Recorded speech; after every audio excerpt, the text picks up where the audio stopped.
আপনারা দয়া করে সন্ধ্যার পর আপনার ছেলেমেয়েরা কোথায় যায়? পটিয়া, চট্টগ্রাম, দেখতেছেন কোন খারাপই মাদকাসক্ত বেড়ে গেছে। আপনার ছেলে মোবাইলে কতক্ষণ ইউজ করে, দোয়া করবেন যাতে খেদমত করতে পারি মতো চেষ্টা করে যাচ্ছি পটিয়ার জন্য কিছু করার। চট্টগ্রামের পটিয়ায় ঐতিহ্যবাহী আমির ভান্ডার দরবার শরীফে 10 দিনব্যাপী 21তম আহলে বাইয়াতে রাসূল সাল্লাল্লাহু আলাইহি ওয়াসাল্লাম স্মরণে শাহাদাতে কারবালা মাহফিলের নবম অধিবেশন অনুষ্ঠিত। 25 জুন বৃহস্পতিবার পীরে তরিকত আলহাজ মাওলানা শাহ সুফি সৈয়দ মোহাম্মদ শামুন রশিদ শাহ আমিরির সভাপতিত্বে প্রধান অতিথি হিসেবে উপস্থিত ছিলেন প্রফেসর মোহাম্মদ আব্দুল আলিম। অনুষ্ঠানে বিশেষ অতিথি হিসেবে উপস্থিত ছিলেন সালেহি আহমেদ হাসান বানু ফাউন্ডেশনের প্রতিষ্ঠাতা চেয়ারম্যান, বিশিষ্ট সমাজসেবক ও চিকিৎসক ডাক্তার মোহাম্মদ সাখাওয়াত হোসেন হিরু। প্রধান আলোচক হিসেবে উপস্থিত ছিলেন ইসলামী গবেষক ও লেখক আল্লামা মুফতি ওসমান গনি সালেহি। এতে আরও দেশবরেণ্য আলেমে দ্বীন ও বিশিষ্ট অতিথিবৃন্দ উপস্থিত ছিলেন। আসসালামু আলাইকুম ওয়া রাহমাতুল্লাহি ওয়া বারাকাতুহু। আপনারাও সব পেয়েছেন, আমিও পেয়েছি। নীরবে নিবৃত্তে এই মাহফিলের সাথে আছি, কাজ করে যাচ্ছি। গতদিন সচিবালয়ে বিশাল একটা শিয়াদের তাজিয়া মিছিল বের হয়েছে।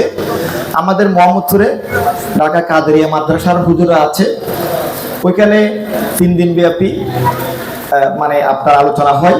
এবছর 5 দিন ব্যাপী করতেছে। ওনারা প্রতি বছরই রক্তপাত করা, বুকের মধ্যে যেভাবে ছুরি মারে, চাকু মারে, আমি নিজে দেখেছি।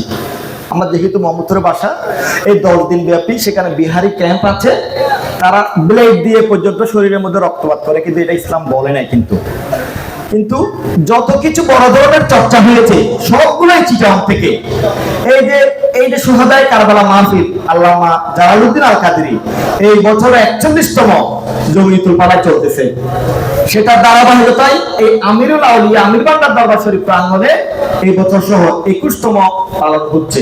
এটা কিন্তু চারটিখানি বিষয় নয়, এটা অনেক পরিশ্রমের বিষয় আছে, অনেক ত্যাগ-তিতিক্ষার বিষয় আছে। এই যে লাইটিং, এই যে আয়োজন, এত ফুল, এত মিডিয়া, এটা আসলে অনেক কর্মযোগ্য।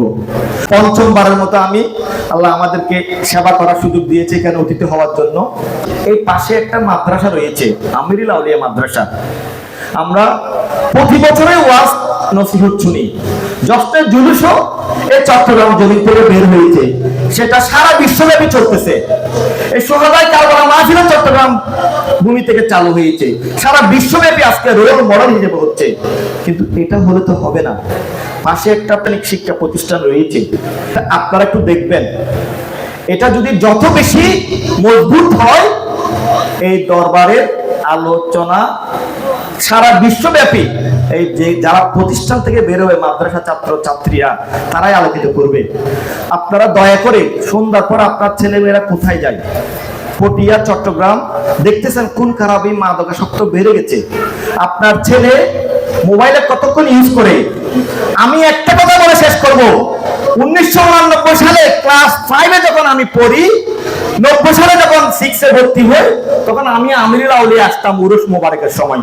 যখন 90 সালে আমি ক্লাস 6-এ রাতেল স্কুলে ভর্তি হই, যখন এই আমিরুল আউলিয়া আসি তখন আমি বলেছি, আল্লাহ আমাকে এখানে একদিন অতিথি হিসেবে আপনি আমন্ত্রিত করার জন্য আমিরুল আউলিয়ার উসিলায় আমাকে কবুল করবেন। পরিশ্রম করতে হবে, পরিশ্রমে আপনাকে এই জায়গায় আনবে। সেজন্য আপনারা যারা ওয়াজ মাহফিল শুনতেছেন, চিটাগাংয়ে তো ওয়াজ মাহফিলের স্বর্গ। আপনারা ঘরে প্রবেশ করে আপনাদের সহধর্মীদেরকে সালাম দিবেন, ঘরের ভিতরে মা বাবাকে সালাম দিবেন। আম্মু বেঁচে থাকতে, আম্মু আমি আপনাকে অনেক ভালোবাসি, আব্বু আমি আপনাকে অনেক ভালোবাসি। এই চর্চাটা ঘরের মধ্যে করবেন।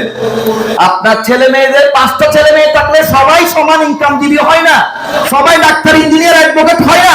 পাশে যে একটা আমিরুল আউলিয়া মাদ্রাসা আছে, এই মাদ্রাসা যতদিন আপনারা উন্নত কাতারে নিতে পারবেন না, আলিম ফাজিল কামিল পাস করতে পারবেন না, এই মাহফিল চলতেই থাকবে, চলতেই থাকবে।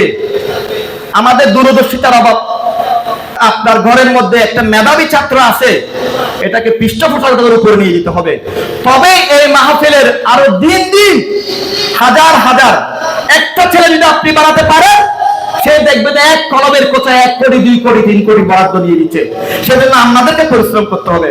দোয়া করবেন যাতে খেদমত করতে পারি মতো চেষ্টা করে যাচ্ছি, পটিয়ার জন্য কিছু করার পরিশ্রম করেছি, আমি চেষ্টা করেছি, পরিশ্রম করে মেহনত করে করে আমি চেষ্টা করে যাচ্ছি।